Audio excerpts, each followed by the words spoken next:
1। तो इनइक्वालिटी क्या होता है, जैसे इसमें दिखा रहता है, ये जो कॉन्सेप्ट है इसके जो हेडलाइन दिया है इनइक्वालिटी, इक्वल यानी कि इक्वल, किसी में कंपैरिजन किया जा रहा है तो किसी भी दो चीजों में, बहुत सी चीजों में कंपैरिजन हम लोग करते हैं ना, छोटा है बड़ा है, तो उसको बोला जाता है इनइक्वालिटी। इनइक्वालिटी का कॉन्सेप्ट यहाँ से स्टार्ट होगा। तो जैसे कोई ए पर्सन है, कोई बी पर्सन है, तो इन दोनों में क्या रिलेशन हो सकता है, 3 रिलेशन हो सकता है, या तो ये बड़ा होगा, या तो बी बड़ा होगा, या तो वो दोनों इक्वल होंगे। इन तीनों को छोड़ के कोई और रिलेशन हो सकता है? खाली ये 3 रिलेशन होंगे। कोई भी चीज पूरे इंटायर वर्ल्ड में, पूरे यूनिवर्स में कोई भी रहेगा तो खाली ये 3 चीजें हो सकती हैं, ग्रेटर, लेसर एंड इक्वल। इसके अंदर और एक साइन आता है नॉट इक्वल। जब नॉट इक्वल का केस बनता है, ये तो आगे की बात है, लेकिन फिर मैं बता रही हूं, जब नॉट इक्वल बोला जाता है कि A is not equal to B, इसका मतलब क्या होता है कि वो इक्वल नहीं है। जब इक्वल नहीं हो तो कौन सा रिलेशन बनेगा? 2 रिलेशन बनेंगे, या तो बड़ा होगा या तो छोटा होगा। 3 रिलेशन है, 3 में से एक तो कैंसिल हो गया, बचे 2 रिलेशन, तो उसको डिफाइन करना है। बस यही इनइक्वालिटी, यही कॉन्सेप्ट है, बेसिक कॉन्सेप्ट यही है, लेकिन इसे घुमा फिरा के क्वेश्चन पूछते हैं। बस कॉन्सेप्ट क्लियर है तो क्वेश्चन कैसे भी हो हम सॉल्व कर लेंगे। तो ये इनइक्वालिटी का क्वेश्चन है, ग्रेटर, लेसर और इक्वल। ठीक है, तो जहां तक की रैंक की बात होती है, जैसे अभी यहाँ पे ये A है, ये B है, ये C है, ये D है, ग्रेटर, ग्रेटर और इक्वल, अब इक्वल। ठीक है, अब ये 4 वेरिएबल दिए हैं हमको A B C D। अब अगर पूछा गया कि A और D के बीच में कौन सा रिलेशन हम स्टैब्लिश करें कि वो जो ये कंक्लूजन है हमारा वो राइट हो जाए, तो इन दोनों के बीच में कौन सा रिलेशन डालोगे आप? Relation in the sense greater का साइन डालोगे, लेसर का डालोगे या इक्वल का डालोगे? अब ये तीनों डालने साइन कौन सा आएगा इसके अंदर? ग्रेटर में। तो ये ग्रेटर वाला साइन है, कैसे आएगा आपको कैसे पता चला? Greater than D, A B से ग्रेटर है। हाँ, इस A B से ग्रेटर है, B C से ग्रेटर और इक्वल है, और C equal to D। In case आपको ज्यादा दिमाग लगाने की जरूरत नहीं है। अगर शॉर्ट फॉर्म में अगर आप बोला जाए तो जो हमारा ग्रेटर है उसको हम फर्स्ट रैंक होल्डर मानते हैं, जो ग्रेटर और इक्वल है उसको सेकंड रैंक मानते हैं, और जो इक्वल है उसको हम थर्ड रैंक होल्डर ऐसे माना जाता है। सिंपली अब ये जरूरी नहीं है खाली आपको 4 वेरिएबल ही दिए रहेंगे वहां पे, तो वहां पे हो सकते हैं कि नंबर्स ऑफ वेरिएबल्स की सीरीज दी हुई, यहाँ से A है, फिर P है, Q है, M है, सो ऑन। तो जब फर्स्ट को लास्ट से या बीच में किसी भी मिडिल पार्ट से आपको जब रिलेशन डिफाइन करना होता है तो हम क्या सबका रिलेशन देखते रहेंगे? सपोज अगर ऐसे आगे है Z है, लेसर है, P है, लेसर इक्वल है, Q है, और आपको पूछ लिया सडनली कि A से Q का रिलेशन बताओ, तो क्या बताओगे आप? इंस्टेंट बताना चाहिए आपको। इंस्टेंट मतलब खाली देख के बताना है, क्या बताओगे इसके अंदर? रिलेशन कांट बी डिटरमाइंड, नहीं आएगा इसके अंदर।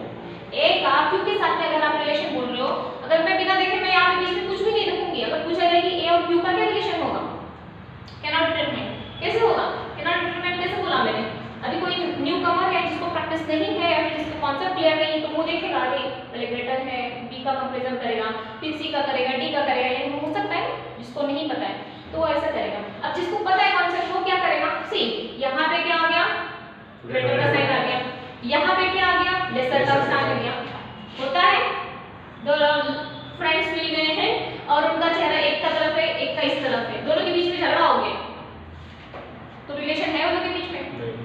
झगड़ा हो गया, ब्रेकअप हो गया, रिलेशन ही नहीं है दोनों के बीच में। तो यहाँ पे इस केस में आ जाएगा यहाँ पे C एंड D यानी कि कैनॉट डिटरमाइन। इसको देखने की जरूरत थी नहीं थी, ये सब पढ़ने की आपको जरूरत ही नहीं है, सब बीच में साइन क्या है तो इंस्टेंट आप उसको सॉल्व कर सकते हो। तो आपके बेसिक कॉन्सेप्ट क्लियर होने चाहिए, अच्छे से समझ लो। जितने बार बोले 50 बार मैं रिपीट कर दूंगी, लेकिन यहाँ पे रैंक होल्डर की बात करी, जो ग्रेटर रहेगा तो ग्रेटर रहेगा तो भी उसको फर्स्ट रैंक होल्डर लेंगे, अगर ग्रेटर लेसर और इक्वल रहेगा तो उसको सेकंड रैंक देंगे, और इक्वल तो बेचारा थर्ड लेंगे। दोनों केस में क्या आएगा? थर्ड आएगा।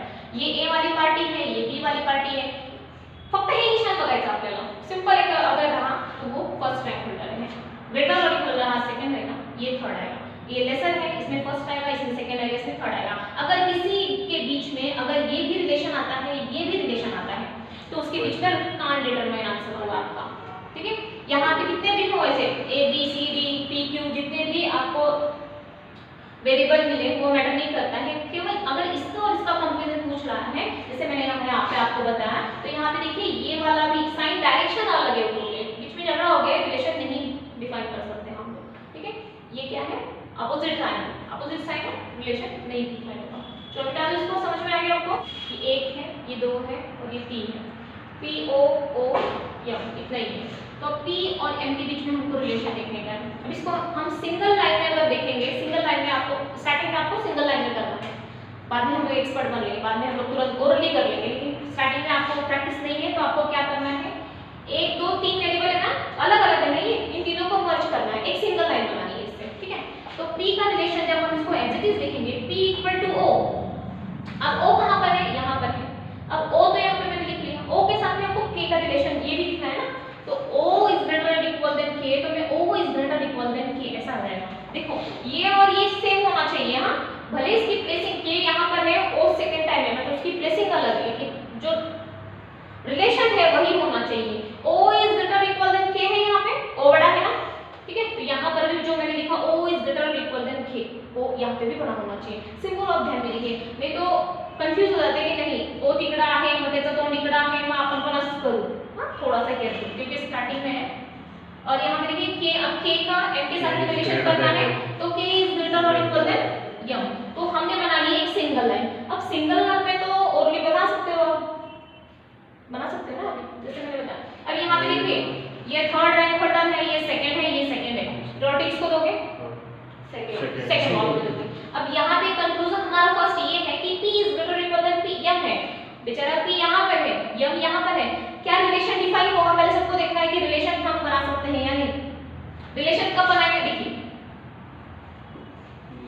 अगर ये ऐसा हो गया, अगर ऐसा कुछ आ गया, सपोज डायरेक्शन अगर चेंज हो गए तो देखना ही नहीं है, डायरेक्ट कैंसिल करना है उसको, क्या डिटरमाइन डायरेक्शन। तो आपको पहले डायरेक्शन देखना है कि क्या एक फ्लो में है, एक डायरेक्शन में है, या फिर देखिए इस तरफ मूव है, इस तरफ मूव है, दोनों का ये जो दो साइन है कब यहाँ पर है, इसका मतलब फर्स्ट और थर्ड या कितने भी नंबर तो जिसके बीच में हमको पूछा गया कंक्लूजन P और M है ना, तो खाली उसी पे फोकस करना है, दूसरे को नहीं देखना है। तो P यहाँ पर है, M यहाँ पर है, क्या इन दोनों के बीच में रिलेशन हो सकता है, पहले वो चेक करना है आपको। तो उस चेक करने के लिए क्या करना है, डायरेक्शन देखना है कि डायरेक्शन का फ्लो एक साइड में है या नहीं है, तो एक साइड में तो है, ठीक है चलो बन जाए। अब ये थर्ड है, अब ये सेकंड है, तो बिना देखे आप क्या बोल सकते हो, ये वाला जो कंक्लूजन है हमारा राइट है, क्योंकि सेकंड को ही हम प्रायोरिटी देंगे। ये थर्ड रैंक होल्डर है, ये सेकंड रैंक होल्डर है, तो सेकंड को प्रायोरिटी देंगे, यानी कि P और M के बीच में अगर आप रिलेशन बना रहे हो तो सेकंड रैंक होल्डर होना चाहिए। तो यहाँ पर वही है, इसका मतलब ये हमारा कंक्लूजन राइट है। अब बात आती है N और P की, N कहाँ है हमारा, ये इसके अंदर नहीं, कुछ गलत लिखा है, M होगा शायद, O लिख देते हैं, कुछ तो शायद गलत हो गया। तो O और P के बीच में हमको रिलेशन डिफाइन करना है, तो O और P के बीच में थर्ड रैंक है, यहाँ पर भी थर्ड रैंक है, इसका मतलब ये भी हमारा सही राइट। इसके अंदर और एक दो, ये बताओ आप, K is greater than P,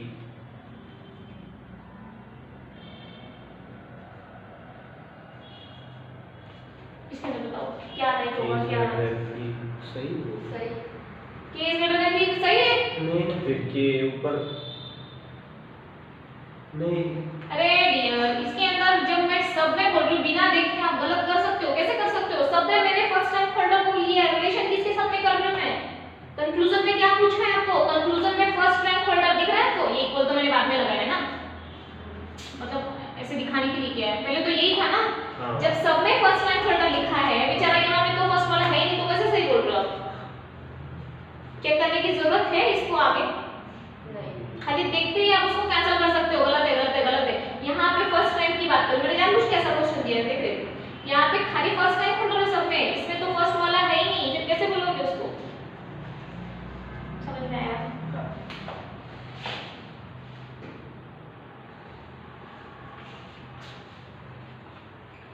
ठीक है। और यहाँ पे क्या आएगा, J इज ग्रेटर और इक्वल L है, अब J हमारा यहाँ पर है, J यहाँ पर है, L कहाँ पर है, L यहाँ पर है। अब J और L की अगर मैं बात करूँ तो रैंक एक तो हमको देखना है कि रिलेशन हो सकता है क्या नहीं, हो सकता है कि नहीं, हो सकता है, क्योंकि J और L के बीच में एक ही डायरेक्शन में फ्लो कर रहे हैं, इसका मतलब रिलेशन हम बना सकते हैं, कुछ ना कुछ बनेगा लेकिन बनेगा, ठीक है। अब क्या बनेगा, क्या बनेगा कि सेकंड रैंक होल्डर है बच्चा और ये वाला क्या है, फर्स्ट रैंक होल्डर है, तो प्रायोरिटी किसको देंगे, फर्स्ट वाले को देंगे, लेकिन यहाँ पे क्या बोला है हमको सेकंड आएगा, अरे सेकंड कैसे आएगा, फर्स्ट आएगा ना, तो ये गलत हो जाएगा, J is less than L आएगा ना, J is less than आएगा, लेकिन यहाँ पे ग्रेटर बोला है और इक्वल बोला है, इसका मतलब रैंक होल्डर